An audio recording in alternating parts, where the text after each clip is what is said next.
Hi hello welcome to okay TV. నేను మీ Narasimha. Present situation ఏంటంటే ఆర్టీఏలలో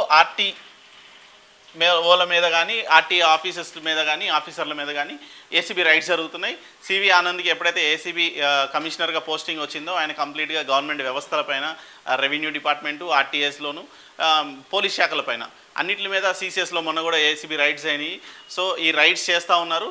కాకపోతే ఓకే టీవీ తరఫున సివి ఆనంద్ గారికి ఒక రిక్వెస్ట్ ఏంటంటే ఈ ఆర్టీఓలో కంప్లీట్గా నెంబర్ ప్లేట్స్ గురించి కావచ్చు, నెంబర్స్ గురించి కావచ్చు, బ్రోకర్ల వ్యవస్థ కావచ్చు, లైసెన్సుల గురించి కావచ్చు, ఇది ఒక పక్కన ఒక రకమైన దంద జరుగుతుంది.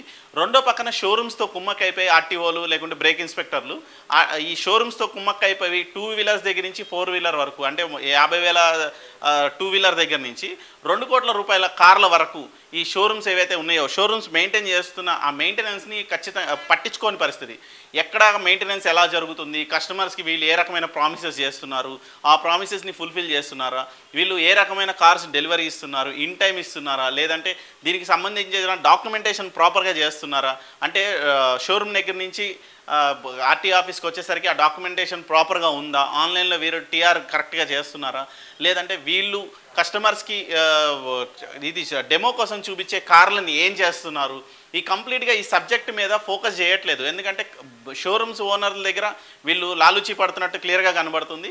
ఎందుకంటే షోరూమ్ల మీద అథారిటీ లేకుండా పోయింది. కంప్లీట్గా ఆర్టీఓ వాళ్ళు కానీ ఆర్టీ ఆఫీసర్స్ కానీ ఎట్లాంటి అథారిటీ లేకుండా వాళ్ళ దగ్గర లంచాలకు అలవాటు పడిపోయి ఓన్లీ షోరూమ్ ఓనర్లు ఏదైతే షోరూమ్ మార్కెటింగ్ టీం ఏదైతే మాయాజాలం చేస్తుందో ఇది మీకు వస్తుంది, ఈ డెమో మేము చూపిస్తాం, లేదంటే ఈ అమౌంట్ మీకు ఇక్కడ తగ్గుతుంది, ఇలా చేస్తే అలా చేస్తే, వైట్ కడితే బ్లాక్ కడితే, లేదంటే రకరకాల గందరగోళం సృష్టించి, లేదంటే లోన్ల విషయంలో కావచ్చు, లేదంటే డెమోస్ విషయంలో కావచ్చు, చూపించేది ఒకటి అమ్మేది ఒకటి, ఇట్లా రకరకాల మ్యానిపులేషన్స్ చేస్తున్నారు ఈ షోరూమ్స్ ఓనర్స్ కానీ షోరూమ్లో ఉన్న మార్కెటింగ్ టీమ్స్ కానీ. వీళ్ళని కంప్లీట్గా పట్టించుకునే పరిస్థితి లేదు. రీసెంట్గా మాకు స్వభావానుభవం మా సొంత అనుభవం ఏంటంటే యాదాద్రి జిల్లాకు సంబంధించి ఒక మహేంద్ర షోరూంలో మేమే ఒక కార్ తీసుకుంటే దానికి సంబంధించి డాక్యుమెంటేషన్ కంప్లీట్గా రాంగ్ ఇచ్చారు.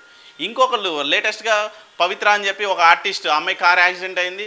ఆ అమ్మాయి కార్ విషయంలో కూడా అంతే. అమ్మాయి ఒక అడ్రస్ ఇస్తే వీళ్ళు ఇంకో అడ్రస్ ఫిల్ చేసి కారు అమ్మాయికి అమ్మేశారు. ఆ అమ్మాయిది కార్ రిజిస్ట్రేషన్ అవ్వకుండా అయిపోయింది.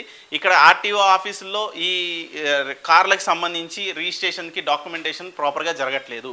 ఏదైతే ప్రామిస్ చేస్తున్నారో కస్టమర్కి ఆ కస్టమర్కి సంబంధించి ఆ ప్రామిసెస్ ఫుల్ఫిల్ అవ్వట్లేదు.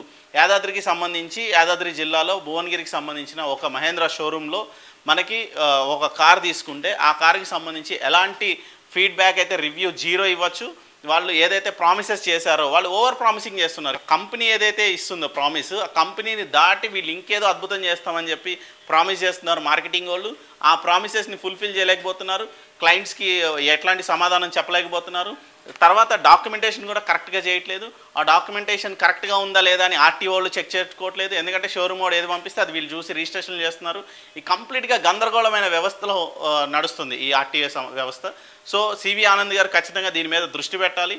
అసలు ఆర్టీఎస్లో ఏసీబీ రైడ్స్ కాకుండా షోరూమ్స్ మీద దృష్టి పెట్టాలి. షోరూమ్స్లో ఎలాంటి గందరగోళాలు జరుగుతున్నాయి, ఎవరికి ఎలాంటి అన్యాయం జరుగుతుంది, అన్యాయం ఇన్ ద సెన్స్ వాడు ఎన్నో ఆశలతో కొనుక్కుంటాడు. ఒక కార్ అవ్వచ్చు, వెహికల్ అవ్వచ్చు, 2 వీలర్ అవ్వచ్చు, ఈవెన్ సైకిల్ కొనుక్కున్నా ఒక ఆశతో కొనుక్కుంటాడు. ఇది నా సొంత డబ్బు, నేను ఒక బండి కొనుక్కున్నా, కారు కొనుక్కున్నాను.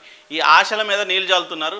ఆ కొన్న సంతోషం కూడా లేకుండా చేస్తున్నారు. ఎందుకంటే ఈ జంజాట్లోనే తిరుగుతుంది. అరే నా బండి రిజిస్ట్రేషన్ ఎప్పుడు అవుతుంది, లేదంటే నా బండికి ఏదో ఎక్విప్మెంట్ ఇస్తానాడు అది ఎప్పుడు వస్తుంది, నా కార్కి ఏదో సాఫ్ట్వేర్ ఫిట్ చేస్తానాడు అది ఎప్పుడు వస్తుంది, ట్రాకర్ ఎప్పుడు వస్తుంది, రకరకాలు ఇవన్నీ ప్రాబ్లమేటిక్ అయిపోయినాయి. వీడు షోరూమ్ వాడు అంటాడు సర్వీస్ సెంటర్కి వెళ్ళండి అని, సర్వీస్ సెంటర్ వాడు అంటాడు షోరూమ్కి వెళ్ళండి అని.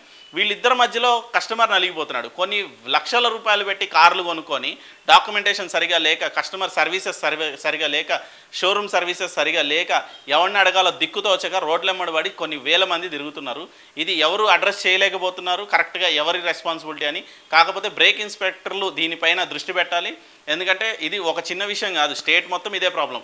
టీఎస్ని తీసుకొచ్చి టీజీగా మార్చినందువల్ల ఉపయోగం ఉందో లేదో నాకు తెలియదు, కానీ ఈ ఇన్ఫర్మేషన్ మాత్రం ఖచ్చితంగా సివి ఆనంద్ గారు నోటీస్లోకి తీసుకొని వాళ్ళపైన ఏసీబీ రైడ్స్ లేదంటే షోరూమ్స్ పైన స్పెషల్ విజిట్స్ చేస్తే తప్ప ఇక్కడ పరిస్థితి ఈ గందరగోళానికి పులి స్టాప్ పడదు. ఒకసారి సివి ఆనంద్ గారు ఖచ్చితంగా దీనిపైన దృష్టి పెట్టి ఆర్టీఏస్ అండ్ ఆర్టీఓస్ ఆఫీసులో ఆర్టీఏ ఆఫీసుల్లో ఏసీబీ రైడ్స్ చేయాలి. వీళ్ళ మీద ఫోకస్ పెట్టాలి. ఈ షోరూమ్స్ మీద కూడా సర్ప్రైజ్ విజిట్స్ చేయాలి, వీళ్ళ అకౌంట్స్ ఆడిట్ చేయాలి, వీళ్ళ సిస్టమ్స్ కరెక్ట్ చెక్ చేసుకోవాలి. ఏ కారు ఏ చాసీ నెంబర్ పైన, ఏ టీఆర్ నెంబర్ పైన, ఏ డాక్యుమెంట్తో ఎవరికి అమ్మారు అనే క్లారిటీ పర్టికులర్స్ ఏది లేకుండా, డాక్యుమెంటేషన్ లేకుండా పోతుంది. ఇదంతా చెక్ చేసుకున్న తర్వాతనే వెహికల్ బయటికి వెళ్ళాల్సిన పరిస్థితి ఉంది. ఒకరోజు వెయిట్ చేస్తారు కావాలంటే కస్టమర్, కానీ ప్రాపర్గా గైడెన్స్తో ప్రాపర్ డాక్యుమెంటేషన్తో బయటికి ఇవ్వాలి కదా కార్ అయితే. కానీ వీటిపైన దృష్టి పెట్టకుండా ఆర్టీఏ ఆఫీస్లో ఉన్న ఆర్టీఓలు కానీ బ్రేక్ ఇన్స్పెక్టర్లు కానీ దృష్టి పెట్టని పరిస్థితి లేదు. సో వీటి మీద దృష్టి పెట్టాలి అని కోరుకుంటూ థ్యాంక్ యూ.